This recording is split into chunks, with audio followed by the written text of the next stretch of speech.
Сәлеметсіздер ме, құрметті оқушылар? Бүгінгі біздің сабағымыздың тақырыбы бос уақыт және хобби бөлімі бойынша сабақтың тақырыбы хобби. Сабағымыздың мақсаты тыңдалған мәтін мазмұны негізінде сұрақтарға жауап беріп, көтерілген мәселе бойынша өз ойымызды білдіре аламыз. Лексиканың ауызекі сөйлеу және жазба стильдік айырмашылықтарын мәтіндер арқылы тани алатын боламыз. Алдымен мына суреттер галереясын шарлап көрейік.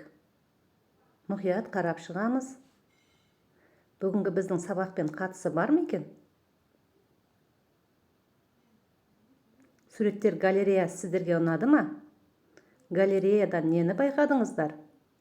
Ұсынылған суреттерді өзара қалай байланыстыруға болады? Олай болса, біз оқулықтан 59-шы беттегі хобби мәтінін оқитын боламыз.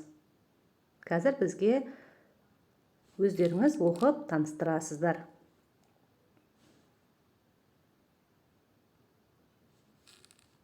Хобби дегеніміз әр адамның өзі сүйіп сүйтін, әрі қолынан келетін нәрсе. Біреулер сурет салғанды, біреулер ән айтқанды, ал енді біреулер коллекция жинағанды ұнатады. Жер бетінде қанша адам болса, барлығында бос уақытында айналысатын сүйікті ісі болады. Қазақ қаламгері көпшілігінің сүйікті істері болады. Мәселен, балалар ақыны Мұзафар Әлімбаевтың хобби. Сөз жұмбақ, сканворд құрап шешу, әлем халықтарының мақал-мәтелдерін жинау, оларды қазақ тіліне аудару.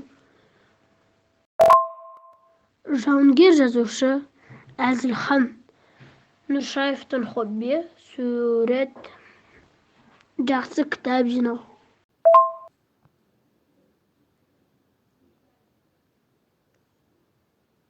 Оқып болдық, тыңдадық мәтінді. Олай болса, енді мына сұрақтарға жауап берейік. Тыңдалған мәтінде қандай хобби түрлері айтылған? Хоббимен айналысу үшін арнайы уақыт қажет пе? Мәтінде айтылған тұлғалардан қайсысының хоббиі сіздер үшін ерекше болып көрінді? Хоббимен адам не үшін айналысады деп ойлайсыздар? Жарайсыздар. Олай болса, келесі тапсырмамызға көшейік.